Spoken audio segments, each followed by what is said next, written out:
seminar.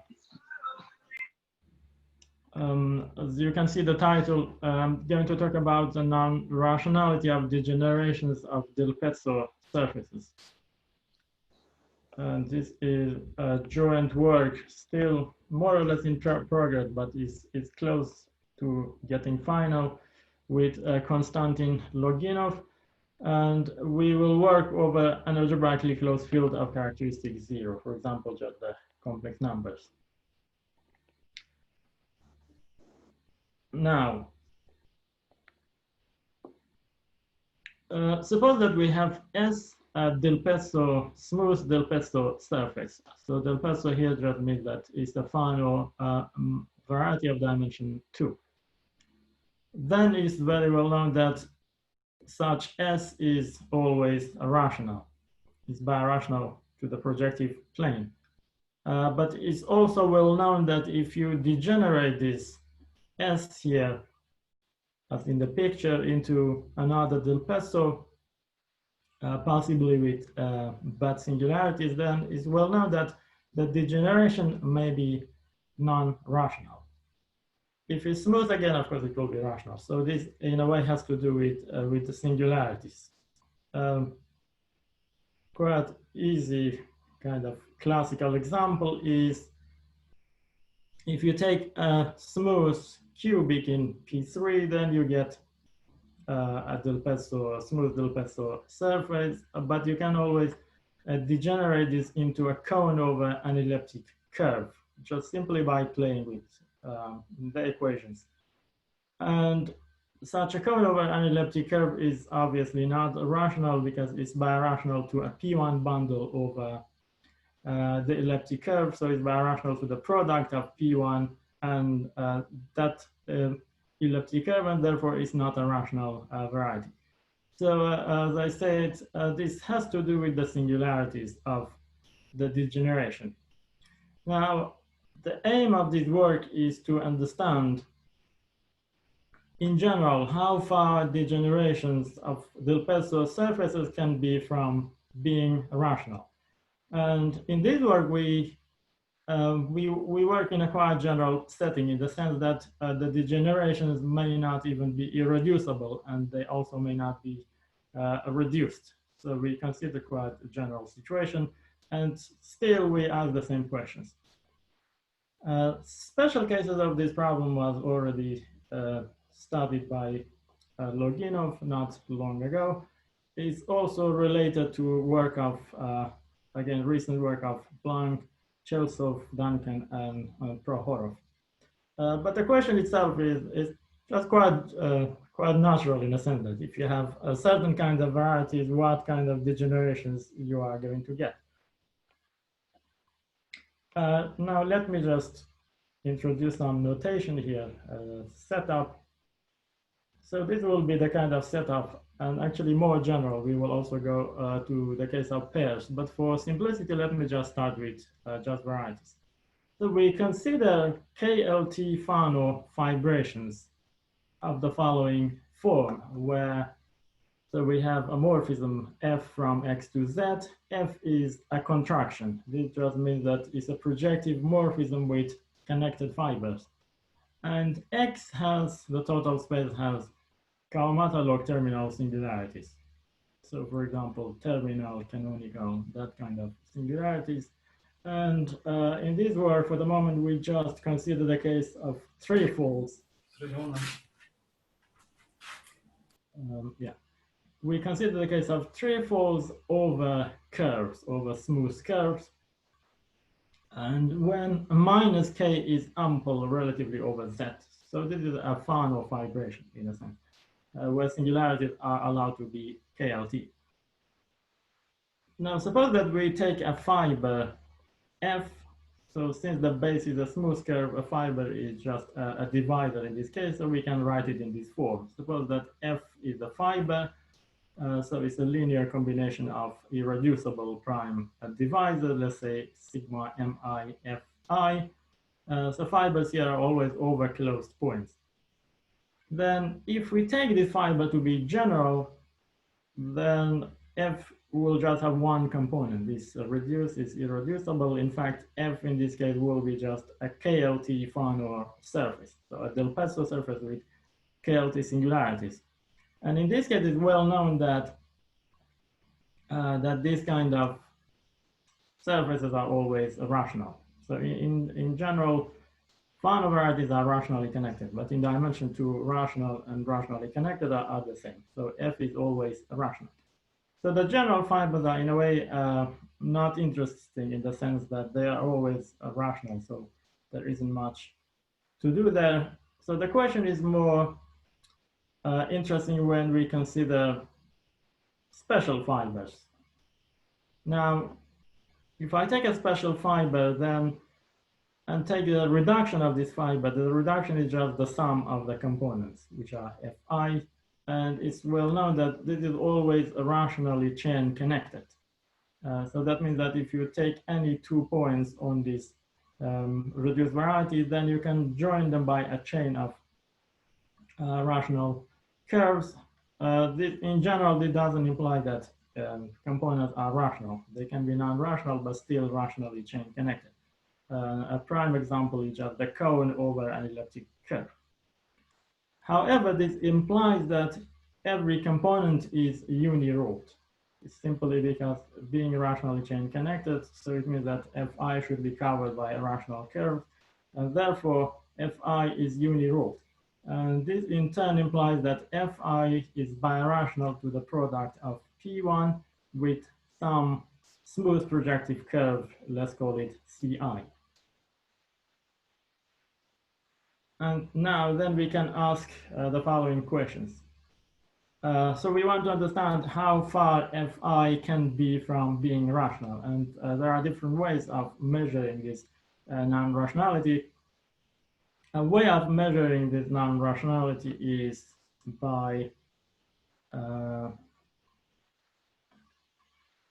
looking at the genus of this curve Ci. So the larger the genus, the more non-rational, the more far away Fi is from being rational. So the first question is there any bound on the genus of Ci?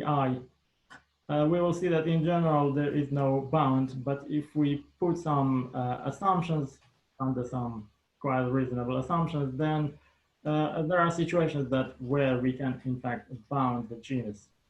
But another way of measuring this non-rationality is by looking at the gonality of the curve rather than the genus. So we can ask the similar question: is there any bound on the gonality of this curve Ci here?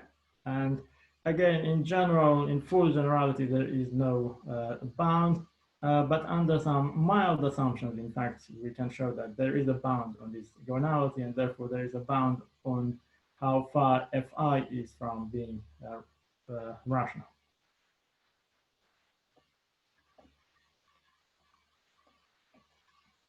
Okay, now let me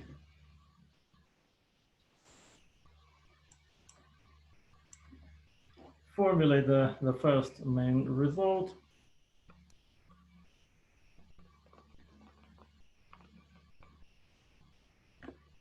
The main result says that suppose that we fix a rational number, a real positive real number, let's say t, and I'm going to look at x to z, this is f, and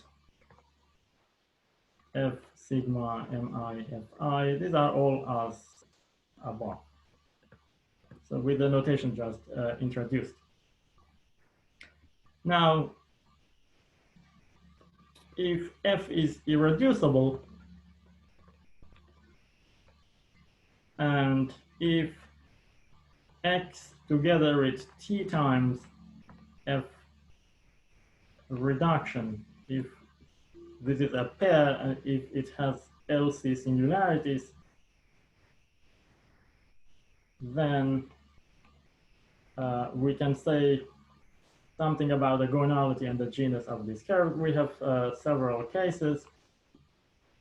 Then in general, so here I'm assuming for simplicity that f has only one component is irreducible, so I'm going to remove the the I. In fact, I just better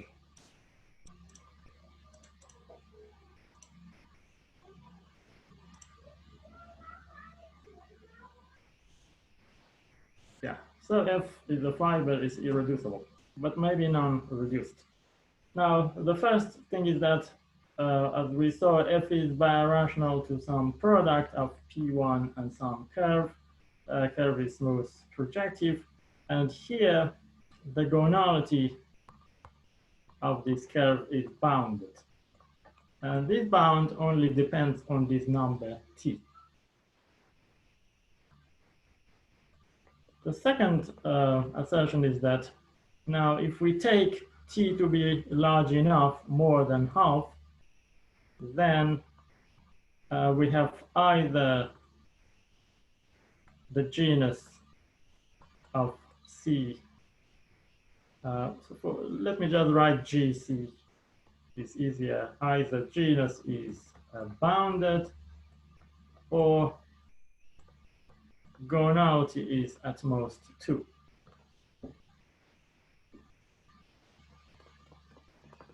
Finally, if we take T to be equal to 1, so it is the maximum, then in fact in this case the genus of C is just less than or equal to 1. So C will be a rational curve or an elliptic curve.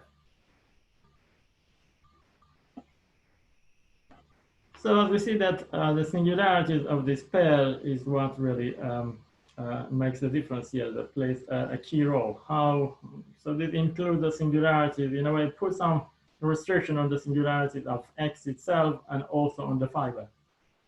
But it's still quite general in the sense that, for example, if you take T to be small enough, then the singularities of the fiber can be quite complicated. Are these bounds effective?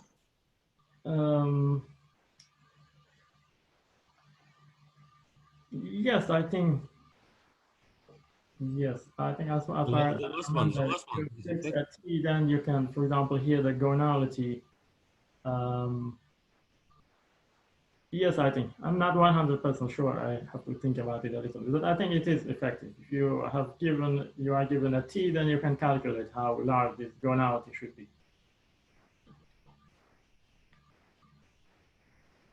But in a sense also is maybe not so easy to compute in some cases, because we will see later, I will construct some family of surfaces, and I say that these are bounded, and therefore certain curve will be bounded, and therefore let's say their genus is bounded, and that part is maybe not very effective. But if you have specific examples of families, maybe you can get something effective here. So okay, so the answer is maybe it's not very clear. Okay, now let me give you some remarks about this theorem. That in general, this theorem is not going to hold if we don't assume the pair is low-canonical.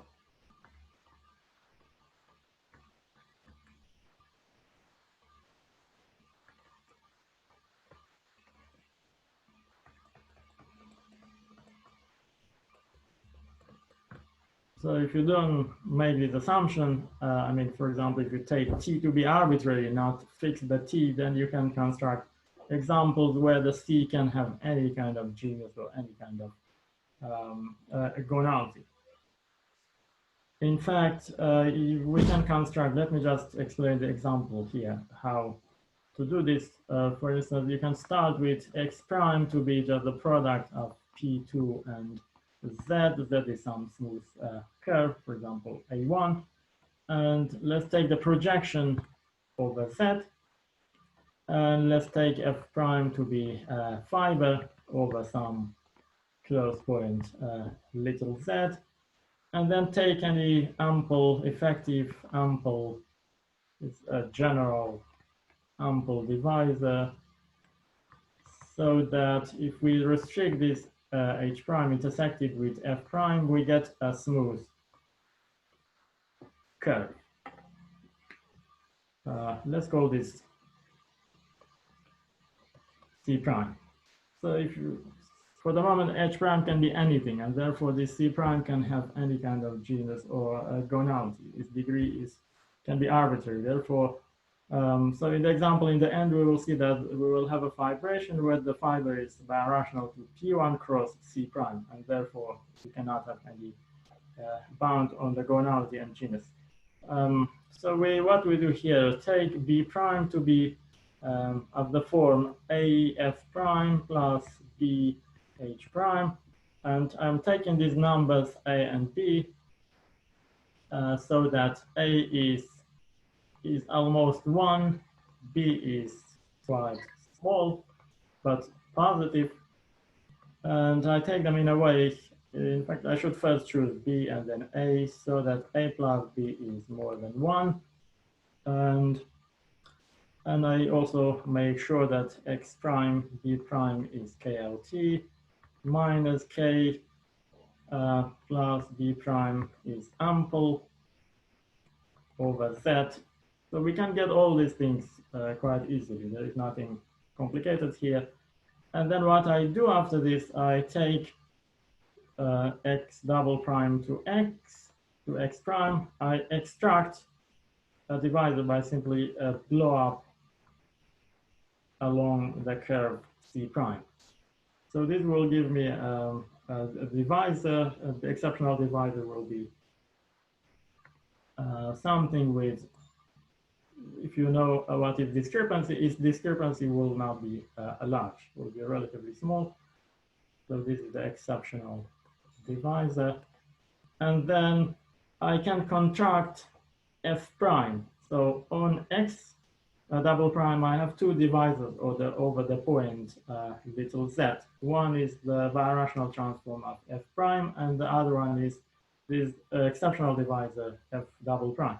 But I can get rid of F prime, and so I get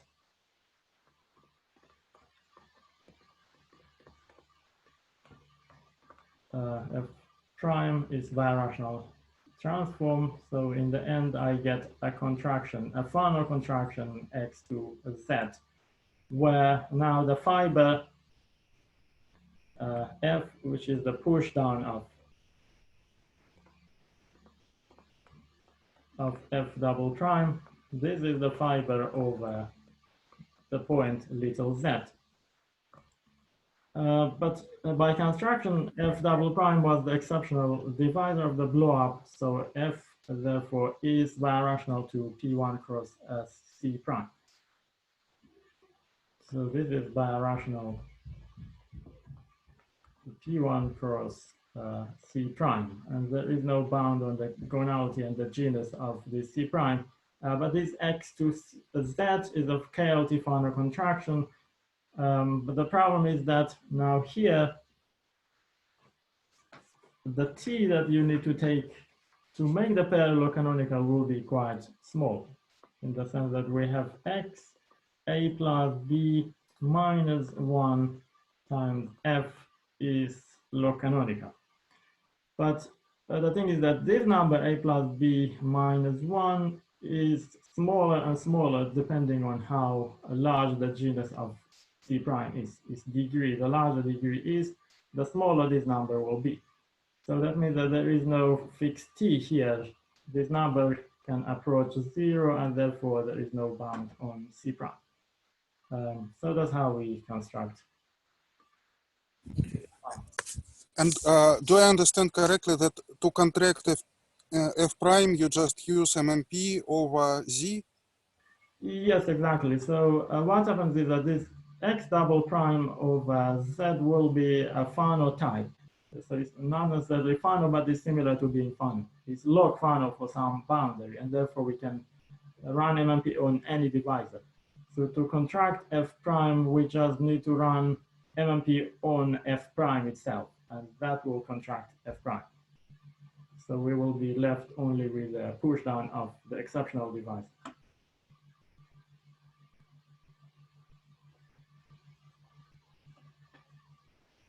Okay, now the next remark is that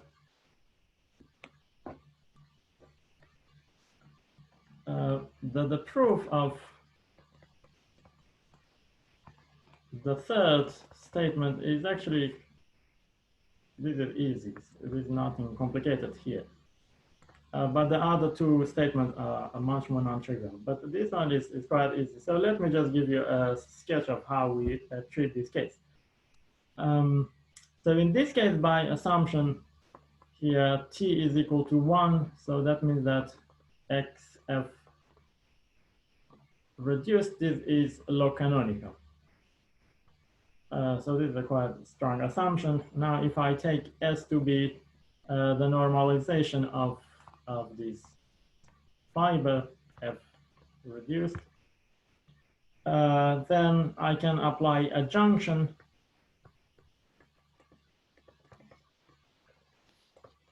then I can write Ks plus some boundary divisor, let's call it delta. So this will be the pullback, the restriction of K plus F reduced, restricted to S. Now this pair upstairs is log canonical, and therefore what we get here on S is also log canonical. So in fact, this is S delta S is log canonical and is final. To be more precise, it's log final. So here we can then find a Q divisor, let's say A, such that Ks plus delta S plus A, this is numerically trivial, and such that S delta S plus A is log canonical. So in other words, we have a local Abiyao pair of dimension 2, where this divisor A here is ample, and that puts a lot of restriction on the geometry of S. In fact, if you just take a minimal resolution of S around some MMP, then in the end, you will get either a P1 bundle or you get P2, and then it's quite easy then to show that. So taking a resolution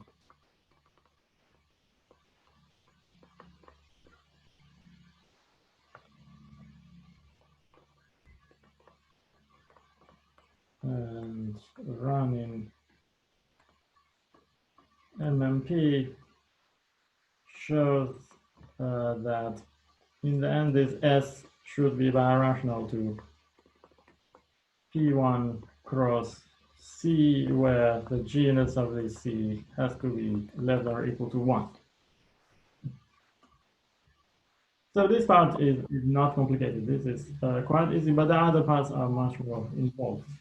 But you did not explain how the bound on the genus is obtained. So at the end, here in the end, you mean? yeah. So why is it less or equal than 1? Is there some reason? Yes, so maybe let me just say a few words. So we take here, we have S, let's take a minimal resolution, and then T is smooth, is again will be a local Abiyao. We run MMP here, we get, let's say, V. Here now for this V, this is either P2, so if this is P2, then S is rational, and therefore C is just P1. If this is not the case, then this is a P1 bundle over some curve, let's call it D.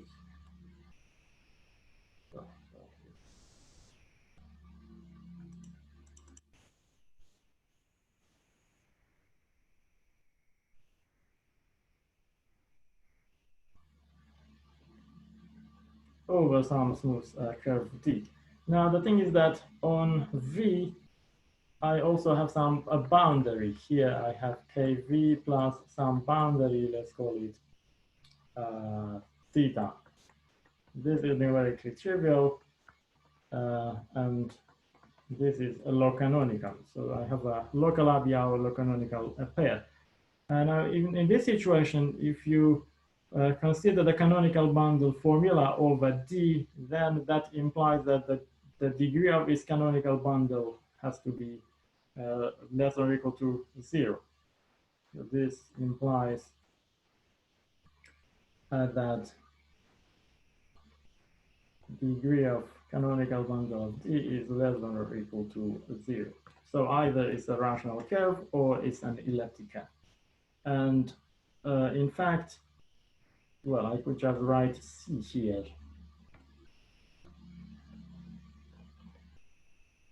So this is exactly.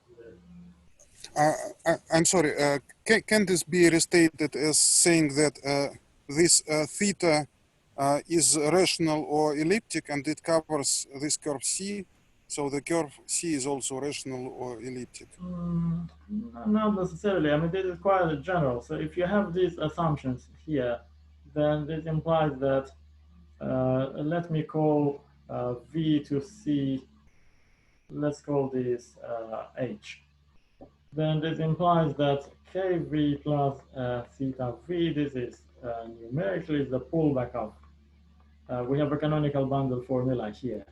K C plus some theta C plus some MC. Now this theta is the discriminant divisor, this is the moduli divisor, but their degree of both of these things are non-negative. However, degree of the whole thing is 0. So this is numerically trivial. K C plus theta C plus MC is also numerically trivial. And that's how we arrive at the statement. So it is quite general. I mean, theta can have a component, for example, of high genus, but with small multiplicity. You still can you can arrive at the conclusion that the degree of KC must be less than or equal to 0. So that's how it works. We use this canonical bundle formula. Okay. Yeah. Okay, that's how it works for this easy case. But now the theorem that I stated is actually a special case of something more general. I just wanted to state it in a simple form. Caucher, and before you pass to the general thing, can you comment on the second assertion of your theorem? So does it say that if there exists a degeneration with gonality 3, then any other generation has bounded genus? If there is a degeneration with, so the gonality here will be at most 2. So there cannot be something with gonality. You mean, okay, if the genus is. I'm just puzzled about this or something or something. Yes, so the way it works is that the proof, the way it works is I need to, so generically, if we have better singularities, I mean something like epsilon low canonical, then we just can bound the genus. So there will be no gonality involved. But if this is not the case, then we need to reduce to the case where generically we have good singularities. And in that case, we can have conic bundles appearing in the picture. In that case, in the conic bundle case, what we can do is that we can show that the gonality is at most 2. But for the moment, we couldn't show that the genus is bounded. We can bound the gonality, but not necessarily the genus. So that's how this division comes into the picture. Mm-hmm. Unfortunately, there will not be enough time to talk about that part of the theorem. But okay, let me now state something more general. But first, some notation.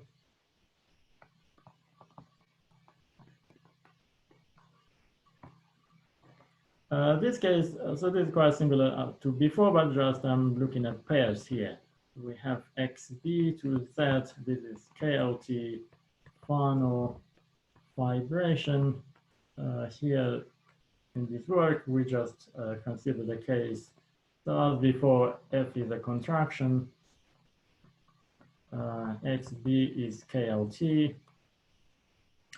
And minus K plus B is ample. And we also restrict ourselves to Z being a smooth curve. So this is, in a way, is a natural thing. If you have degenerations, you can have higher dimension, maybe you can just take a curve inside a general curve passing through a certain point, and so that in general, probably you can just reduce to this case. So this is quite natural. And dimension is 3. Okay, and then with this notation now, I can state the second theorem, which is a generalization of what I already stated. Again, here we take t to be some positive real number,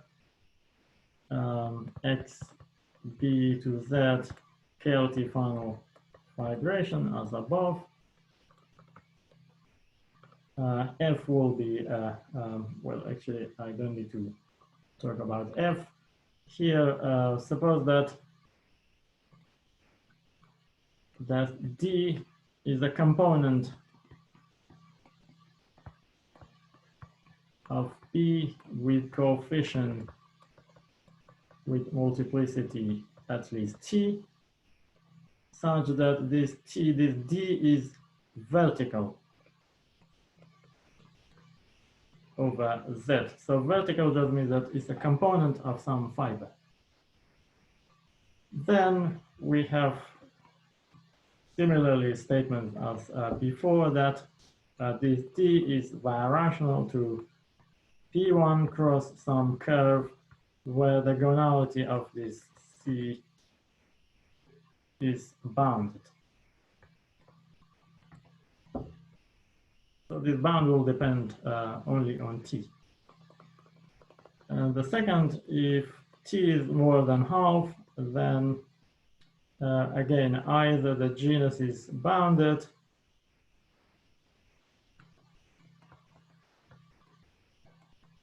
or gonality is at most 2.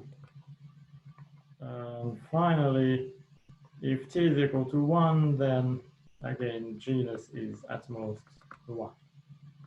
So this is just quite similar to the previous theorem, except that here we are looking at pairs. And therefore, this D can be a component of some fiber which may have many components, and it may be non-reduced. So in a way, this is a quite general statement. And the role of the T is coming to the picture here, where I assume that the coefficient of D in P is at least T. So that's where T plays its role.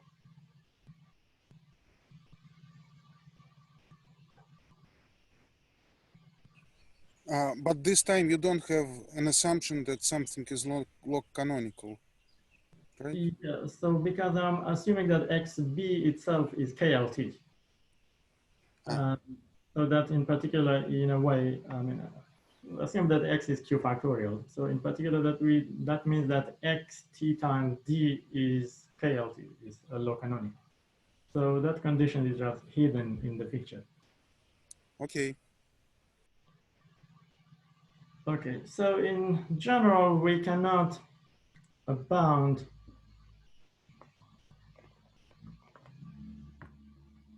in general for T less than or equal to half, genus of C just cannot be bounded.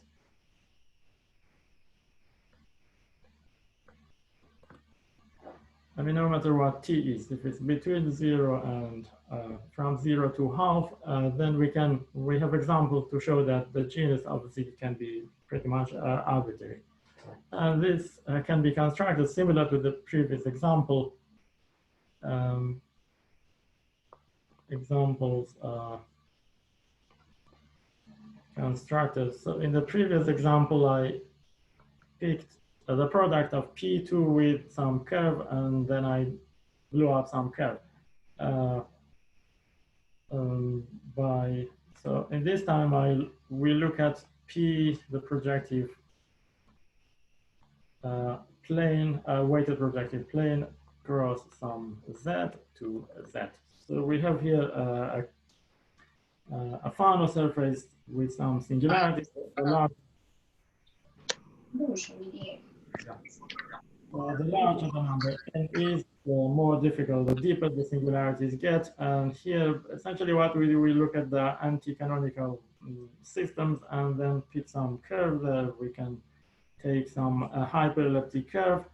Its genus can be as large as you want. So the larger n is, the larger the genus can be. And then again, we blow up the curve, then we get exceptional divisor, we contract the d here, and so on. So it works in a quite similar way. So there is no bound on the genus, although we can bound the gonality here.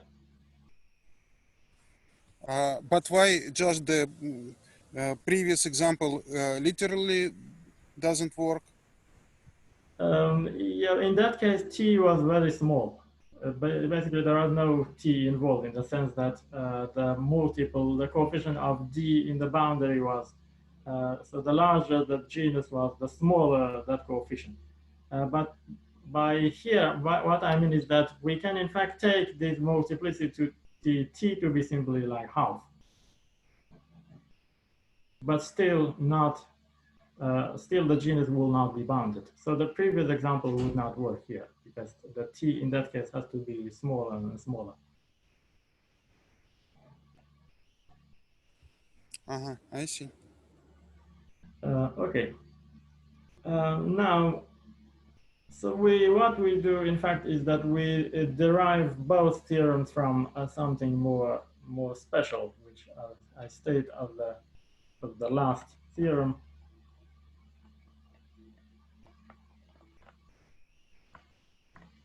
And basically, the setup is similar, but this time we take epsilon and t. These are positive real numbers. Let's also assume that t is more than half. And suppose that xb to z, this is a KLT final vibration. And assume that also that now the epsilon comes into the picture in the sense that this is epsilon low-canonical. XB is epsilon low-canonical near the generic fiber. So for example, the generic fiber can have like terminal singularities, but epsilon low-canonical is much more general. So the generic fiber, we don't want it to be very close to low-canonical. So for example, in this remark here, we take P11N. If the N is very large, then the singularities here get close to low-canonical. So if we take epsilon to be fixed, that will bound the N. We can take N to be large, but we just have to make it bounded. So that's the point of taking epsilon low-canonical. And then again, suppose that now that D is a vertical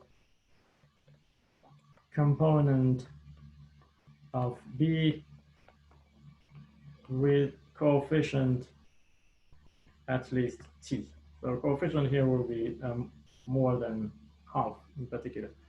Then the statement is that this D is birational to P1 cross C such that this time the genus of C is bounded, depending on epsilon and T. So in a sense, this is more special. We are putting more assumptions, but at least this time we bound the genus, not just the gonality.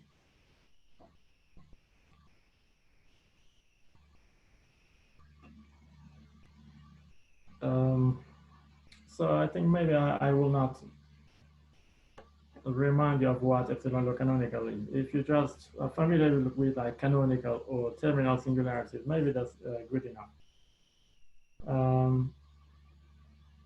In fact, let me make a related remark that suppose if we, in the theorem, if we assume that XB is epsilon low-canonical everywhere, not just near the generic fiber, then a conjecture of Shukura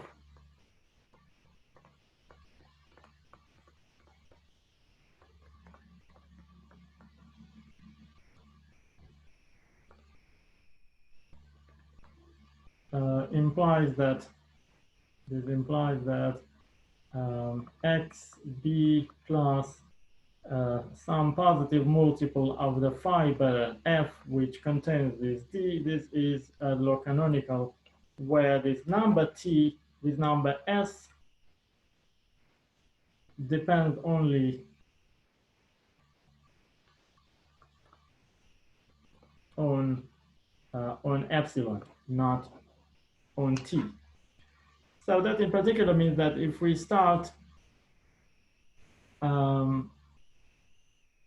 with anything that is epsilon low canonical everywhere, then we can always we can just add some multiple of the fiber so that the coefficient of D of any multiple of any component of basically of any fiber can appear in B with coefficient at least a certain number, S or T. Therefore, in that case, this implies that, so conjecture of it implies that every component, let's say Fi of F, this is birational to P1 cross some curve. Let me just take another notation here, let's say sigma, such that the gonality of this sigma is bounded. So that's quite nice, I think. For example, if you this is saying that if you have any, let's say, Mori fiber space from a terminal X with terminal singularity to a smooth curve, then any component of any fiber will be birational to P1 cross something where the gonality is always bounded. And the bound will just depend on epsilon.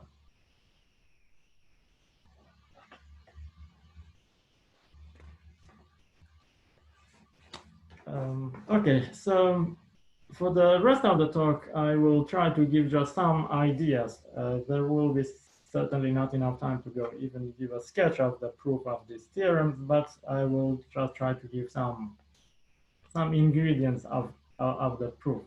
But before I go into that, I think maybe it's a good place to stop and take any question related to what I have said so far. Excuse me, the conjecture of Shukura that you mentioned, what is the statement? Is this?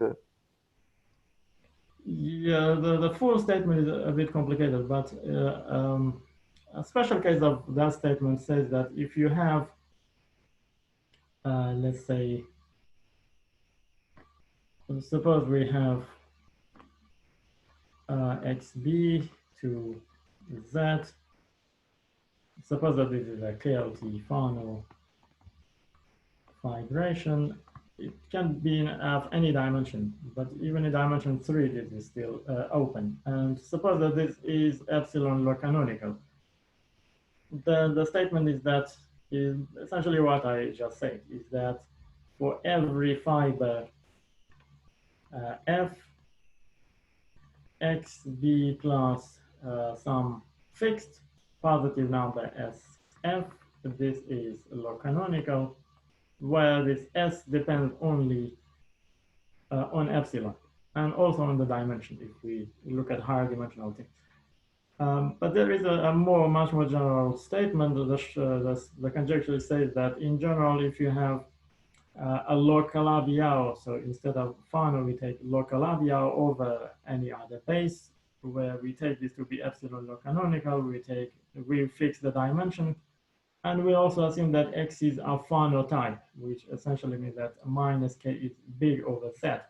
Then the conjecture says that if you write down the canonical bundle formula for the base, So on the base, you get a discriminant divisor, a moduli divisor, and you get some kind of generalized pair, some more general form of pair. The conjecture says that this pair on the base is always like delta low-canonical for some delta positive, depending only on epsilon and the dimension. But what I said here is just a special case of that statement. I see. Okay. But unfortunately, that's, as I said, is still open even in dimension 3.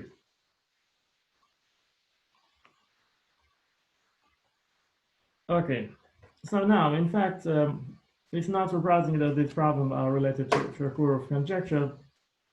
In a way, the main idea of the whole proof comes from a work that I did a few years ago on this Shukura conjecture. I proved a special case, and the techniques used in that proof turn out to be quite useful to look at this problem about non-rationality. So let me just then give you a few of some of the ingredients of the proof. So just remind you of what theorem 3 was. Here is the statement. We have two positive numbers, epsilon and t is more than half. X and B, we have xb to z, a KLT fan or vibration from a threefold to a smooth curve. I am assuming that the pair is epsilon low canonical near the generic fiber, that D is a vertical component, so this is a component of some fiber. Its coefficient in B is at least T. Then we want to show that D is birational to P1 cross C with gonality, with the genus of C being bound. Okay, what we do here is first, it's not difficult to reduce to the case when B is just equal to T times D. So we can just get rid of all other components. You can take the T to be also a rational number just by decreasing it a little bit. Now, by some work that I did on Fano varieties a few years ago, there is a fixed natural number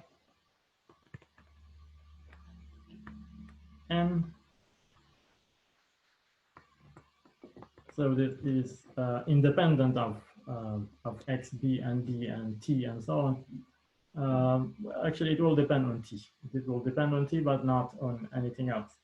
Such that this pair, now the b is just t times d, such that k plus b has an n complement. And let's call this n complement k plus lambda. So this means that to have this complement means the following thing, that I have this lambda, which is an effective Q divisor. X lambda has low canonical singularities. Lambda is more than or equal to B. So this lambda contains this T times D. And n times k plus lambda is linearly 0 over the point z. So in a sense, that's what basically complement means that you are looking at minus n times k plus b, and you find some nice element there, and when you rewrite it, it just becomes what I say. Moreover, since I'm assuming that the generic fibers are epsilon low canonical, so they are Fano, so they belong to a bounded family, I can also assume that x twice as lambda, this is KLT near, or let's just say over the generic point of Z. So generically, I can assume that this lambda is nice and general in a sense. And here, to get this last statement, we use the fact that general fibers belong to a bounded family. But we use that we need this boundedness only in dimension 2. So that goes back to the work of Alexeyev to prove it in the early 90s. So now we have this complement, and then what we do with the complement? We next we take a resolution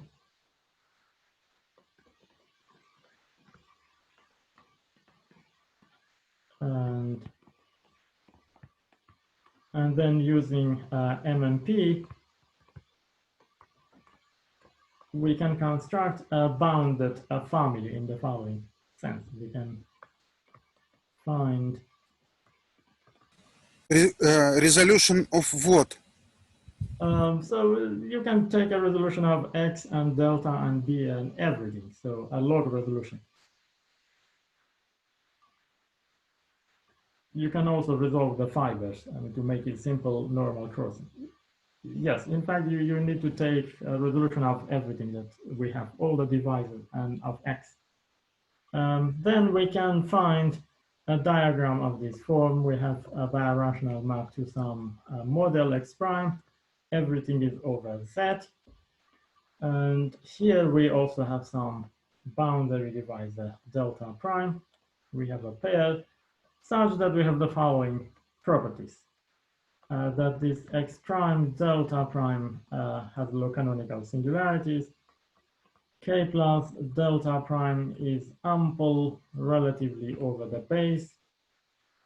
That the coefficients of this delta prime, they are in some fixed finite set.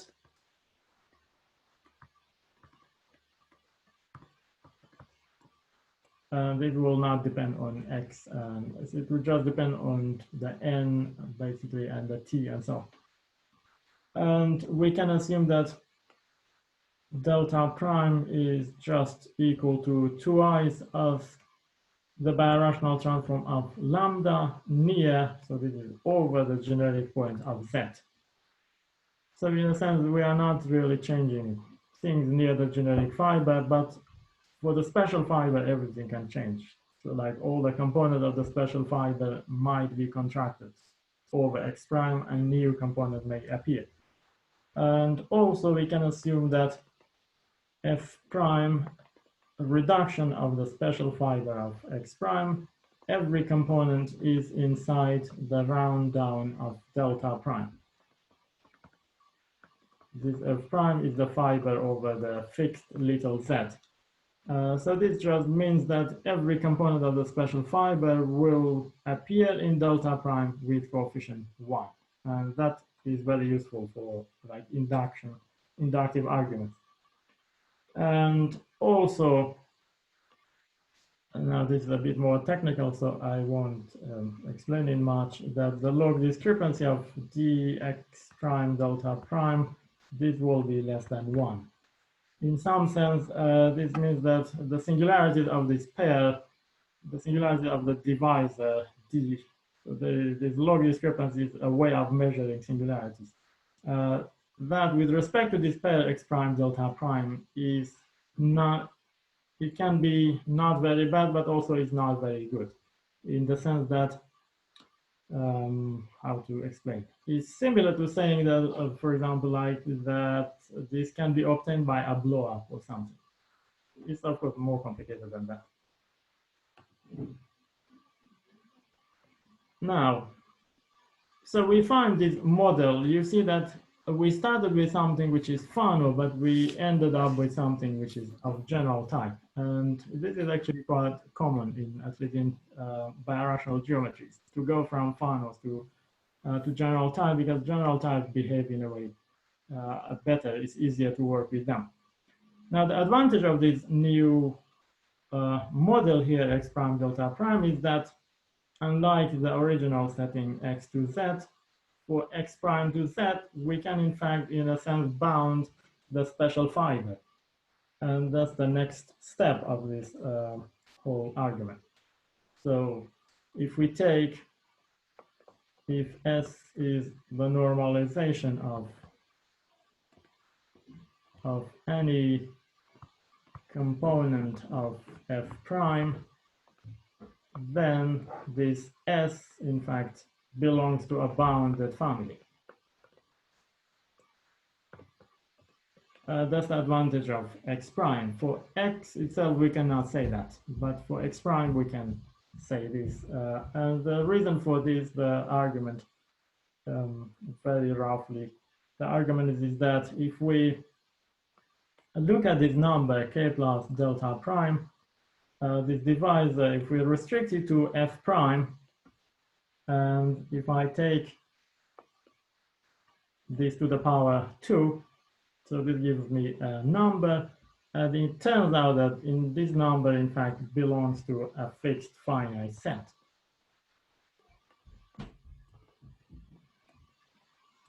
The reason for that is coming from here, because over the generic point, delta prime is just twice as the birational transform of lambda. And to calculate these numbers, you can calculate it on the generic fiber, on the general fibers. It will give you the same thing, the same number. So you can just calculate everything on the general fiber. And for the general fiber, we already have boundedness. And therefore, this number will belong to some fixed finite set by our choice of lambda here, and also delta prime. So we bound this, and then now if we then just consider next step, consider this adjunction ks plus delta prime s. This is the restriction of k plus delta prime to s. Now this is an ample divisor. Its volume is bounded. In fact, its volume will belong to some finite set for some quite subtle reasons. So this is not trivial. If I take this ks plus delta prime s squared, this also belongs to some fixed finite set. Now this follows from work of, in here I need a two-dimensional case, so maybe that's was already done by Alexiev, probably, but in any dimension this was done by Haken, McKernan, and Zhu. And now the thing is that I have some surface pair is of general type, is divisor, log divisor is ample, is volume is fixed, and again by the same works, this implies that in fact S and delta prime S belong to a bounded family. In particular, S itself should be bounded. And what we do next is that now in particular, if D is not contracted,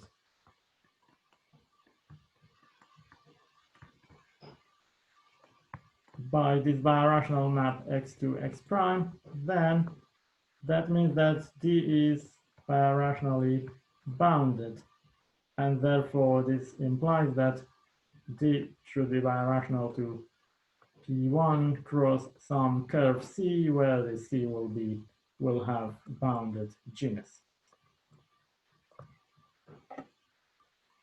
So in a way, that's the easy case when D is not contracted over X prime. But if D is contracted over X prime, then its center can be a point or a curve.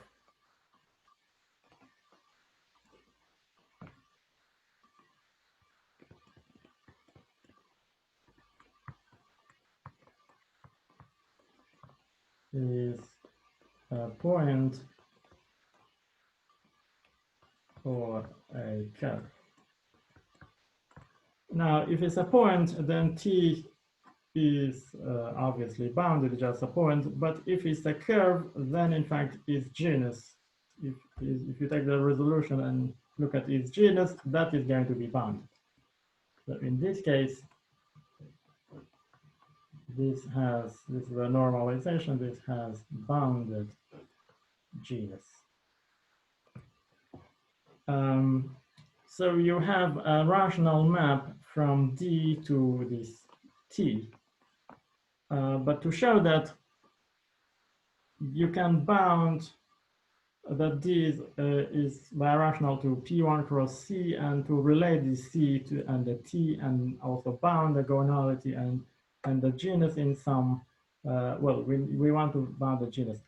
This is actually very delicate and quite complicated. It's not at all as simple as it looks, but essentially that's how it works. Then after this step, we take another resolution, we run minimum model program, and just we want to see what happens to T to D in this process, and how it is related to T, how we can compare this T here with the C in this picture. And that's needs some quite delicate analysis. So I will stop here then. Okay, thank you for listening.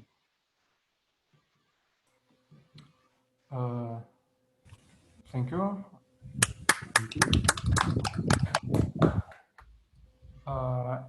Any questions to Caucher?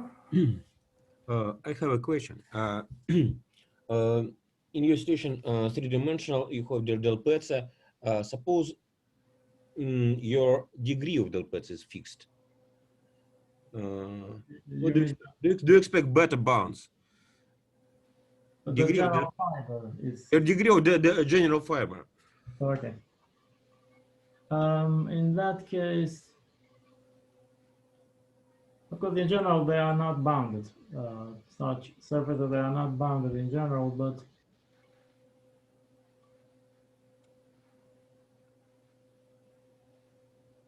I'm not sure, really. I'm not sure if the surface is not bounded here, because we are really making quite good use of the fact that the general fiber is bounded, so that we can construct this lambda here.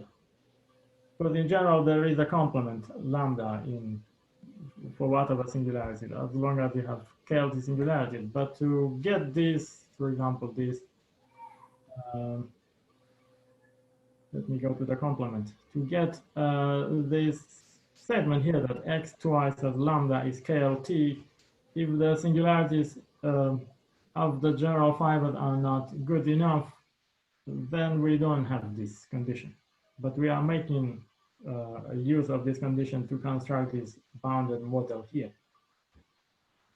So I don't know if we fix the degree whether there will be a bound or not. I mean, I have to think more carefully. Or at least maybe for some degrees, like, can you, for instance, suppose that your general fiber is just P2?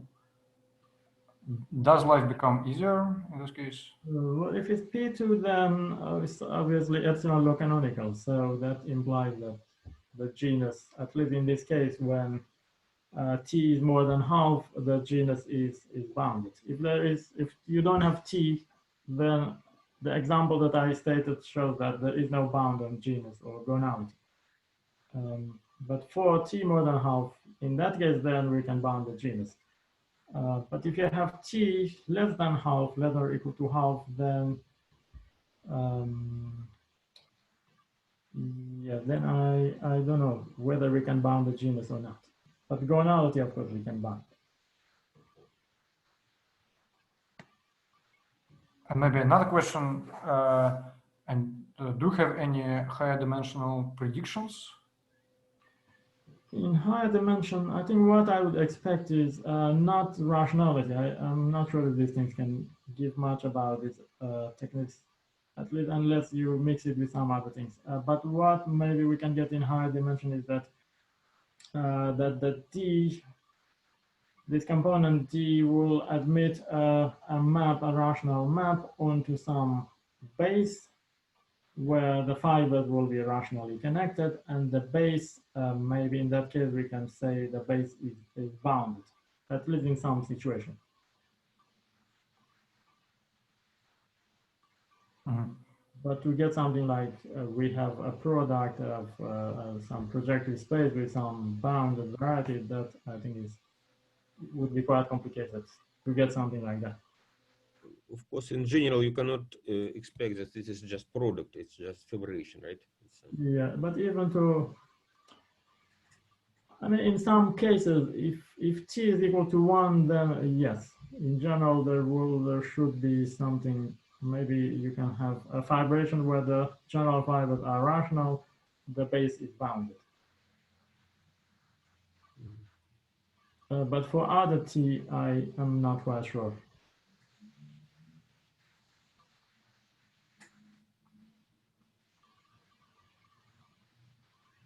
Any other questions?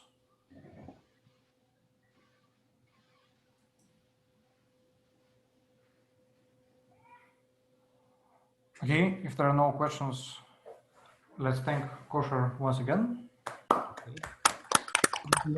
Thank you.